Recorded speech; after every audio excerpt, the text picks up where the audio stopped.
他呢是2018年11月份来采集的造血干细胞，加入了我们中华骨髓库。那么同时也是我们西藏分库的第8例，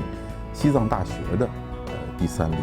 当然也值得一提的，他是我们西藏的首位藏族的捐献者。我自己来说，虽然是素不相识这样的一个人，我的那个身体上面的一个结构吧，或者是细胞基因